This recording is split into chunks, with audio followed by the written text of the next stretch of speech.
if the only thing standing between who you are and who you could become was the fear of your own power? Not the fear of failure, not the fear of judgment, but the quiet terror that lives inside when you sense deeply that you could be so much more. Most people never meet that version of themselves. They silence it with excuses, distractions, and masks that make them acceptable to others. But confidence, true confidence, isn't about being liked, admired, or celebrated. It's about becoming unshakable in the face of rejection, misunderstood yet untouchable, hated but still unmovable. To be dangerously confident is to no longer negotiate with fear. It's to walk into a room and carry the weight of silence that says, "I am here, and I do not need you to approve of me." But ask yourself this: are you ready to carry that kind of power? Because dangerous confidence is not the smile in the mirror, it is the shadow behind it, the voice that whispers, "The world will try to bend you, and you will not break."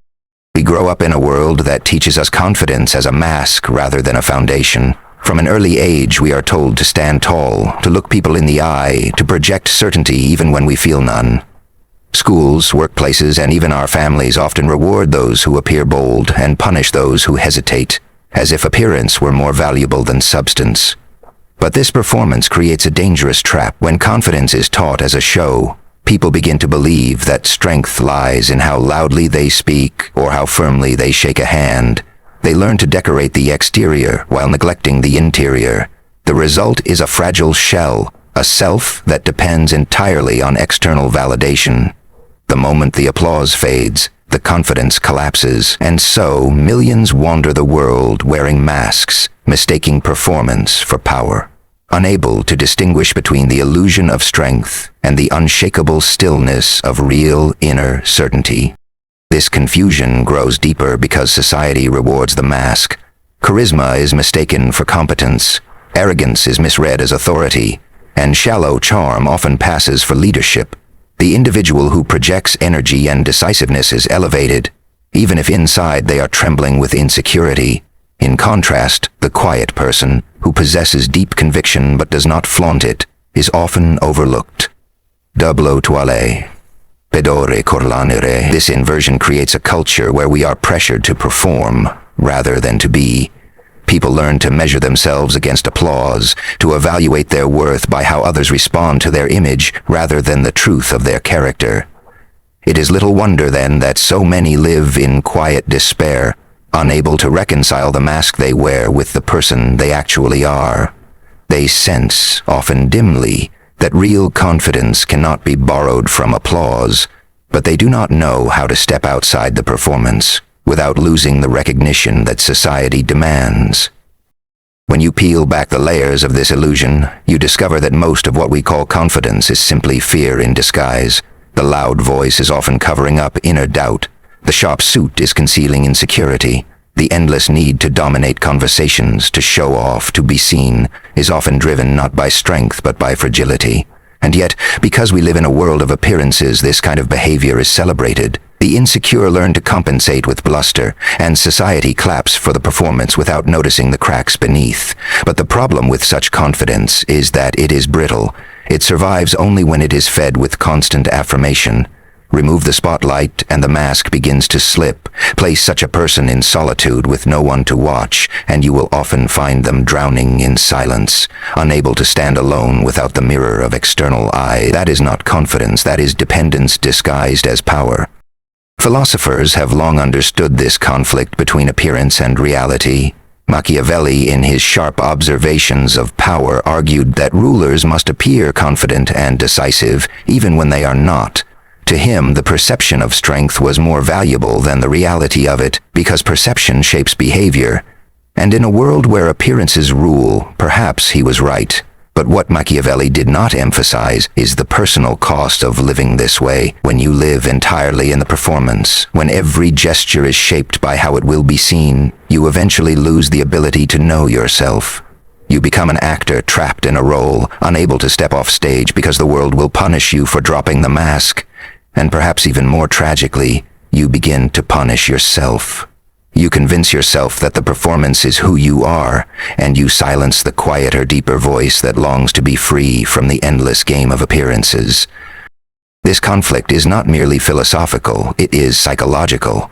Human beings are wired with a deep need for belonging and approval. In evolutionary terms, survival once depended on acceptance by the tribe. Rejection could mean death.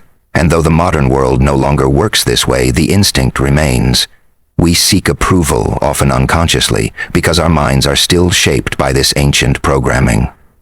But here lies the paradox. The very instinct that once kept us alive now keeps us small. It convinces us to betray ourselves to maintain harmony. It teaches us to stay quiet when we should speak, to conform when we should stand apart, to follow when our soul aches to lead. The performance of confidence becomes a survival strategy. But it is also the very thing that chains us. We believe we are protecting ourselves, but in truth we are abandoning ourselves. This abandonment leads to a deeper kind of suffering, the kind that cannot be easily named. It is the quiet ache of living inauthentically, of smiling when you want to frown, of pretending to be certain when you are filled with doubt. Over time, this dissonance corrodes the soul. People begin to feel empty, hollow, as though something essential is missing. They chase achievements, relationships, possessions, hoping each new thing will fill the gap, but nothing works because the emptiness is not caused by lack of success, it is caused by the loss of self. Real confidence is not the act of convincing the world of your strength. It is the state of no longer needing to convince anyone, including yourself. Until that truth is faced, no mask, no applause, and no amount of external validation will heal the fracture inside. And yet, the world continues to push the illusion, because illusions are profitable. Industries thrive on insecurity. Fashion, advertising, social media, all are built on the promise that you can buy confidence, wear confidence, display confidence, as though it were an accessory. They sell you a script for how to look powerful, how to be desirable, how to project an image that others will envy. But envy is not respect, and projection is not power. The cost of believing this lie is enormous.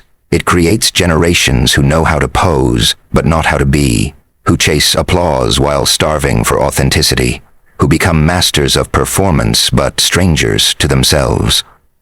The greatest conflict of our time may not be between nations or ideologies, but within the individual, the battle between the mask that wins approval and the self that longs to be free. Think of the countless moments in your life where you felt the urge to speak, to stand in your truth, but chose instead to remain silent. A classroom where your hand stayed down though you knew the answer. A conversation where you nodded along while every part of you disagreed. A friendship where you laughed at jokes that cut into you just so you would not seem fragile. These moments may appear small, forgettable, insignificant in the rush of life, but they carve grooves in the soul. They teach you to shrink, to compromise, to betray yourself in subtle ways. Over time, you begin to wear these betrayals like second skin. You don't even notice when you are doing it anymore. You become fluent in self-erasure, convincing yourself it is easier this way, safer this way, more acceptable this way. And though the world applauds your adaptability, deep inside you feel the slow burn of resentment, the ache of a life never fully claimed. It is not only the dramatic betrayals that wound us, but the small ones we perform daily, the times we say yes when we mean no, the times we remain in rooms that drain us, relationships that belittle us, conversations that starve us. We endure because we fear rejection, but each time we choose endurance over truth, a small part of us dies. These deaths are invisible, no one sees them. You wake up, you go about your day, you smile when required, but within you grows a graveyard of silenced selves. Versions of you that wanted to stand tall, to be bold, to choose differently, but were buried beneath the weight of keeping peace. And this graveyard becomes heavy. It presses against your chest. It slows your breath. It whispers late at night when the world is quiet. You begin to sense that you are haunted not by failure or loss, but by the ghost of the person you were meant to be. Yet sometimes life cracks the mask. You find yourself in a moment where the weight is too much to bear, where silence feels unbearable, where the cost of shrinking finally outweighs the risk of standing tall. And in that moment, something miraculous happens. You speak. Perhaps your voice trembles, perhaps your hands shake, perhaps fear coils in your stomach. But you speak, you tell the truth. You walk away from the friend who belittles you. You decline the request that exploits you. You confess the feeling you've hidden. And though the world may not clap, though you may face resistance, there is an undeniable fire that flickers to life inside you. You feel your blood surge. You feel your spine straighten. You feel, for a fleeting instant, alive in a way that applause never gave you. That moment is not glamorous. It does not need to be. It is sacred because it is yours. Unborrowed, unperformed, undeniable. These awakenings are rare, but once they happen, they are never forgotten. They show you that confidence does not arrive in the form of applause or recognition, but in the raw intimacy of standing in your truth. You remember the first time you stopped explaining yourself and simply let the silence carry your answer. You remember the first time you wore the scar openly instead of covering it. You remember the first time you said no without guilt, yes without fear, goodbye without regret. These are not the moments the world will reward you for, but they are the moments that stitch you back together. They prove to you with clarity that confidence is not about becoming louder or brighter. It is about finally ceasing to betray yourself. And once you taste that kind of truth, the hunger for it never leaves you. But society does not make this hunger easy to feed. You will be told you are selfish for protecting your boundaries. You will be told you are arrogant for standing in your truth. You will be told you are ungrateful for walking away from what does not nourish you. And yet, beneath all these accusations, you will feel something undeniable. Freedom. Not the shallow freedom of doing whatever you want, whenever you want, but the deeper freedom of finally being who you are, without apology. This freedom cannot be bought, cannot be performed, cannot be borrowed from applause. It comes only through the shedding of masks, through the slow and painful dismantling of everything you built to please others. And though it costs relationships, status, approval, even love, it gives you back the one thing you cannot live without: yourself. This is why the transformation feels so radical. You realize that most people around you are still trapped in the cycle of self-betrayal, still bowing to the illusion of confidence that depends on performance. You begin to see clearly how often people are imprisoned by their own fear of disapproval. You notice the nervous laughter, the fake smiles, the way voices falter when truth tries to break through, and you ache for them, because you know the weight of that cage. But you also realize that you cannot drag anyone else into their awakening. You can only embody it yourself. You can only be the living proof that dangerous confidence is not about noise, but about presence. About the kind of presence that comes when you are no longer fragmented, no longer torn between truth and acceptance, but whole in your refusal to abandon yourself again. And so, life begins to change in subtle yet profound ways. The conversations you tolerate shift. The people who surround you transform. The places that once suffocated you lose their hold. You may lose things: friends, jobs, roles, relationships, but in their place you gain something unshakable. You gain the ability to look into the mirror and no longer see a mask. You gain the ability to stand in silence and not feel small. You gain the ability to walk into a room and not need to be the loudest voice, because your worth is no longer on trial. This is not the confidence sold in books or displayed on stages. This is the quiet revolution of finally belonging to yourself. And once you experience it, you will never again confuse performance with power. Awakening often begins quietly, not in fireworks or grand announcements, but in the stillness of solitude. It comes when you are sitting alone and realize that you no longer need to escape your own company. Where silence once felt suffocating, it now begins to soothe you. You notice that the world's noise, once so addictive, was drowning out your own voice. And in that newfound silence you discover a strength you did not know you carried. It is not loud, it is not theatrical. It feels more like a deep well, steady and unshakable, hidden beneath the surface. This is where real confidence begins to form. Not in applause, not in recognition, but in the quiet conviction that you can exist fully in your own presence, without collapsing into insecurity. When you awaken to this truth, scars stop being weaknesses you try to hide and instead become symbols of survival. Each scar is a map, evidence that you walked through fire and emerged intact. Where once you saw shame, now you see story. Where once you saw brokenness, now you see resilience. Confidence grows from this shift. Not from pretending you are flawless, but from understanding that your flaws are proof of life lived deeply. The scar no longer whispers of pain. It declares endurance. And when you wear it without apology, you discover that no one can use it against you. The very things you feared made you unworthy become the foundation of your unshakable worth. That realization is not given by the world. It can only be claimed by you, in silence, in courage, in awakening. There is a moment in this awakening where solitude transforms from loneliness into sanctuary. You begin to understand that your value does not depend on being constantly surrounded by people or endlessly validated by their attention. You can sit alone with a book, with a thought, with nothing but the rhythm of your breath, and feel whole. This is radical in a world that thrives on distraction, where every silence is filled with noise, every pause with scrolling, every insecurity with performance. To embrace solitude is to reclaim yourself from that chaos.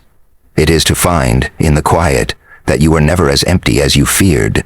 You were only too distracted to feel your own fullness. Dangerous confidence emerges here, because once you discover that solitude can sustain you, you stop clinging to people, jobs, or situations out of fear of being alone. You no longer beg for belonging, because you belong to yourself.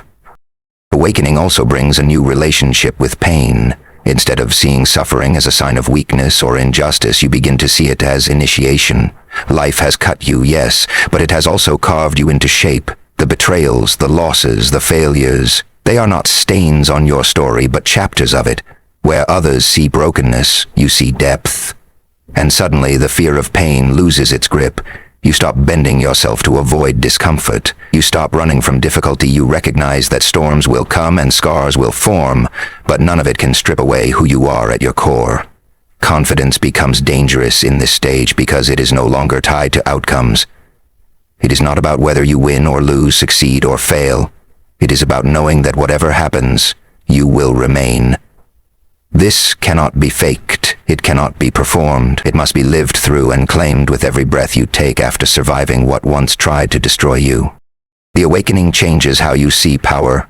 You stop mistaking volume for authority or charm for influence. You see clearly how many people are performing confidence, projecting images while hollow inside, and instead of envying them, you begin to pity them, because you know the fragility of that mask. You understand now that real power is not in being feared or admired, but in not needing either. It is in the calm gaze of someone who has nothing to prove. It is in the silence of someone who can stand without trembling even when misunderstood. You realize that true confidence is not about controlling others, but about no longer being controlled by your own fear of disapproval. In this space, the world can call you arrogant, selfish, even dangerous, and none of it touches you, because you no longer draw your identity from their labels. That is the kind of presence that unsettles others, not because you dominate them, but because you cannot be dominated. As this awakening deepens, you begin to walk differently through the world. You no longer rush to fill silences in conversation.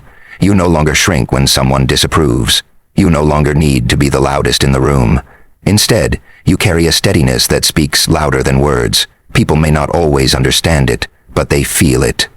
They feel it in your refusal to explain what does not need explaining. They feel it in your willingness to walk away rather than bargain for respect. They feel it in your scars, in your silence, in your solitude. And while some are drawn to this, others may recoil, because dangerous confidence disrupts the delicate balance of a world built on insecurity. You become a mirror. Your presence reveals to others the places where they have abandoned themselves.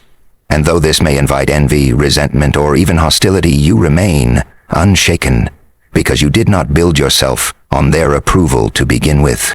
Finally, the awakening teaches you that your worth has always been untouchable. Every wound, every silence, every scar was only a veil that kept you from seeing it. And now, as the veils fall, you realize you do not need to prove your worth, because nothing could strip it away in the first place. Confidence was never about constructing a self polished enough to deserve love. It was about remembering that you already were enough before the world convinced you otherwise. When you awaken to that truth, you rise not with arrogance, but with clarity. You walk with a fire that does not flicker because it is not fueled by applause, but by presence. This is the dangerous kind of confidence, the kind that cannot be bought, cannot be borrowed, cannot be broken. And though the world may not understand it, though it may call you defiant, cold, or unreachable, you will know the truth. You have simply awakened to the power that was always within you. The truth that becomes impossible to deny is that the revolution you've been searching for is not waiting outside you. It is not hiding in the recognition of peers, the approval of family, or the applause of strangers.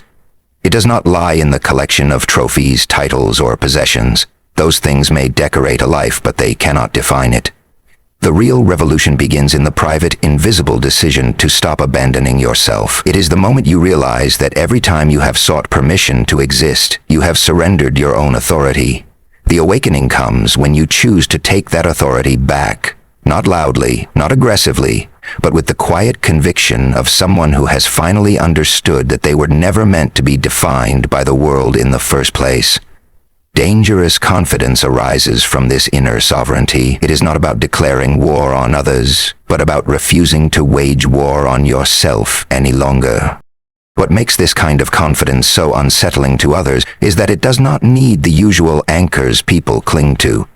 It does not beg for praise, it does not collapse under criticism, and it does not bend under rejection. Instead, it stands still, unyielding, like a mountain that remains even as storms rage against it.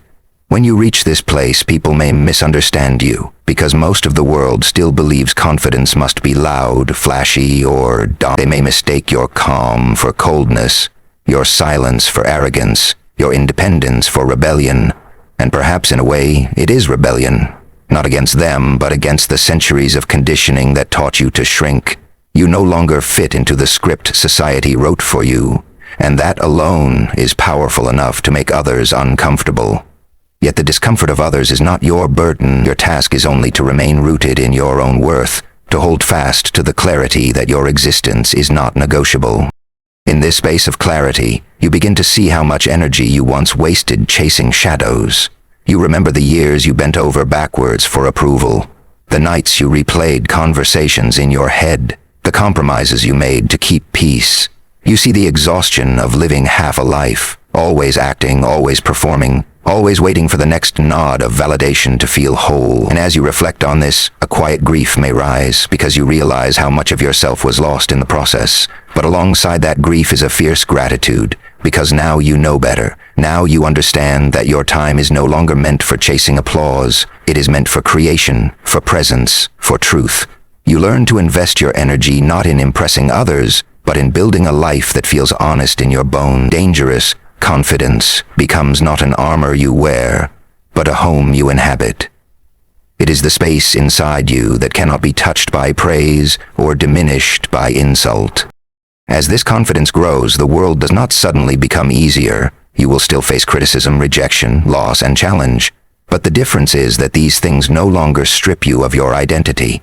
They may sting, they may bruise, but they do not fracture your foundation. Because your worth is no longer something fragile that lives in the hands of others. It is something steady that lives within you. This shift transforms how you respond to life. You no longer react from fear or desperation, but from clarity and strength.